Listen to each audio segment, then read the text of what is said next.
Ito nga pala po yung mga sign and symptoms po ng stroke na natutunan ko po sa tagal po ng aking experience sa pagte-therapy.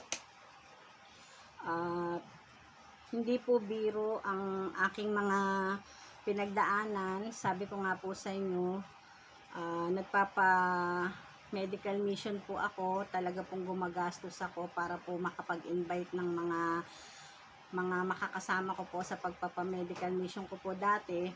Natigil lang po akong magpa-medical mission or magpa-outreach program sa labas dahil nga po mula po nung nag-pandemic. Ang ipinalit ko po ay yung pag magbabagong taon na lang po, ano po ako, nagpapamigay po ako ng 100 na stab.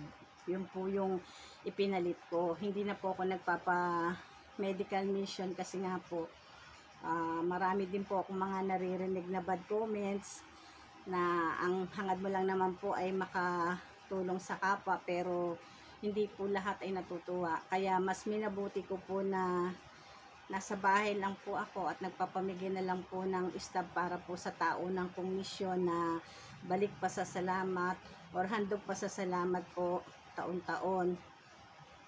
Balik nga pala po tayo sa simptomas po ng mga na-stroke.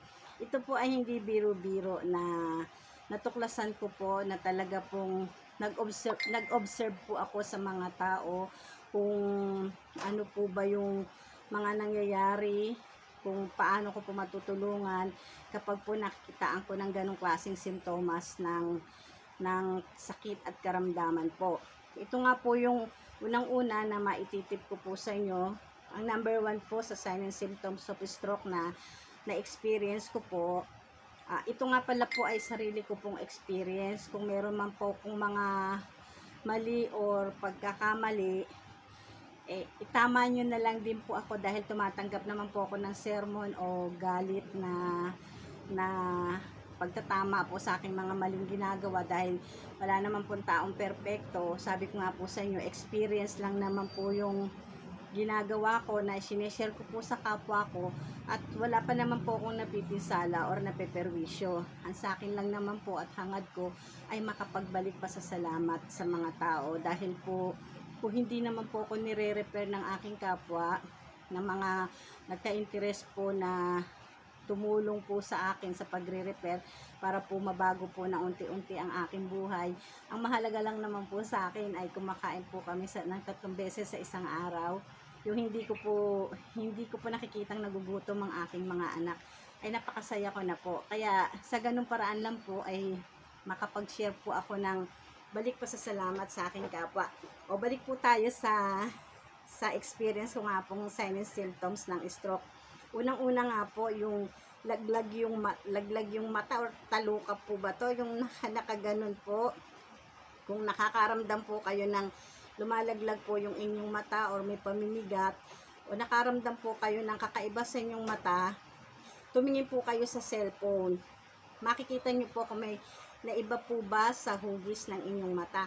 Kasi kung meron pong lumaglag yung isa or pumikit yung isa, parang wala pong laban, may pamimigat, may sign na po kayo ng stroke or ng Bell's palsy pong tinatawag. Magkaiba po yun sa paniniwala ko kasi ang stroke po ay hanggang balikat lamang. Pero pag sinabi pong Bell's palsy, yun po ay nandito na sa ating mukha. Makikita nyo na po na laglag yung labi or laglag yung mata or nakangiwi. Yung ngiwi po ba? Yun po, makikita nyo po na ganun yung mga makikita nyo po sa inyong mukha. At yun nga po ang tama nyo pong gawin pagka po nakaramdam kayo ng ganon. Magpa-check up na po kayo sa doktor dahil sign na po yun ng stroke. Or kaya naman po para po kahit paano hindi po kayo maputukan ng tissue or ng ugat. Ganon-ganon ninyo po yung inyong kilay. Yan. Dahil ilang nerve din po ang tatamaan dyan. Unang-una nga po, meron nandiyan na po yung optic, yung dito po sa lacrimal. Bali po pumapatak po ng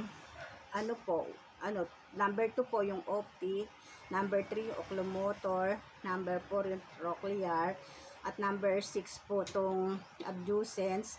Tapos po number 5 Ito pong trigeminal nerve. Number 7 po, yung dito po sa ating parang pinaka-corona po ng noon na yan, facial nerve. Yan po lahat ay nakakonect po sa ating mata. Tapos po, yun nga po yung sa orbit, meron po tayong dito po sa baba, sa gilid, sa ibabaw. Ayan po yung dalawang gilid na yan. Mahalaga din po yung sa orbit. Ganyan-ganyan lang po kayo. Basta po may naramdaman po kayong pamamanhid sa inyong muka, dapat na po tayong galaw-galaw para maiwasan po natin ng stroke. Ganyan-ganyan lang po, oh, para po makabawas stroke po tayo or ma-hospital man po kayo, ay hindi po ganun kalala ang kababagsakan nyo. Kung hindi po kayo marunong na magpipindot-pindot at natatakot, kung hindi rin lang po kayo magpapa-ospital, huwag niyo pong pakikialamang magpipindot sa inyong katawan. Dahil yun po yung madalas kong sinasabi sa mga kliyente ko na hindi po dapat ginagaya ang aking ginagawang pagte-therapy. Dahil po may pagkadelikado nga po. Kaya yun lang naman po sinishare ko sa inyo ay mga pang-emergency cases po. Kung talaga pong alam nyo pong wala na pong malay, pwede nyo pong gawin nyo, magpipindot-pindot po kayo sa kalamnan para hindi po maputukan ng ugat. Basta po, sa ulo lang po kayo palaging mag-uumpisa dito po sa noo, ganyan. Huwag po kayong pipindot dito sa mga baba dahil baka pwede pong putukan ng ugat or yung mag-high blood po ba. Kaya may pagkadelikado nga po. Yun nga po, yung isa pa nga pong sign, yung nangingiwi nga po. Kasi nga po, sa pagkakaintindi ko po, pag nangingiwi ka, Bell's palsy na po ang bagsak ng stroke mo. Diyan na po nangingiwi ka. Kaya po hindi po ganun kadali ang mga nararamdaman. Pasok din po dyan yung lockjaw. Yan. Dito po nakaano po yan sa pindot-pindot lang po tayo. Meron po tayong zygomatic bone dyan. Yan yung zygomaticus muscle po. Pag po nagpipindot-pindot po tayong ganyan, tatamaan niyo po yun. Kahit po paano po, malaki pong tulong. Yan. Kung titingnan niyo po, kasi madalas po na-overfatigue ako. Pero, yan, ganyan-ganyan nga lang po yung ginagawa ko. Pagka po, talaga po sobrang pagod ako, naninigas po yung mga muscle ko sa mukha. Kaya, kagaganyan-ganyan ko po, tingnan nyo, nagmumukhang bata po ako. Joke. Pero po, malaking bagay po talaga. Nakakaligtas buhay po yung ginagawa ko pong pagte-therapy. Kaya nga lang po, hindi nga lang po lahat sanay. Yun nga po yung nakapaloob pa rin po doon yung paninigas nga po ng panga. Yan yung lockjaw. Ganyan-ganyan nga lang din po yung gagawin. Saka sa nga po ng skull natin, meron po tayong mga butas dyan.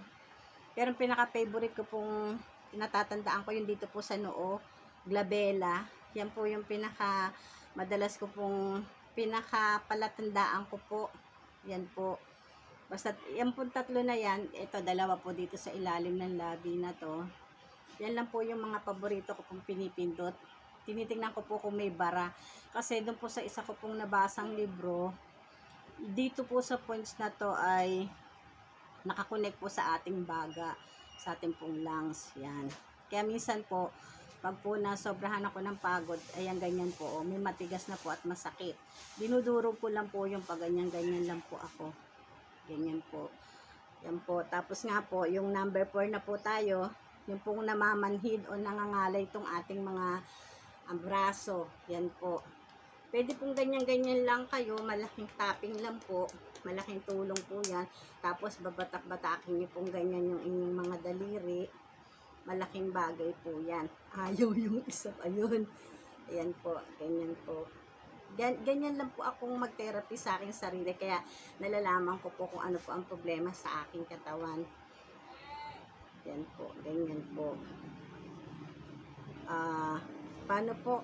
May bisita po ako. Tuloy ko na lang po ulit sa susunod.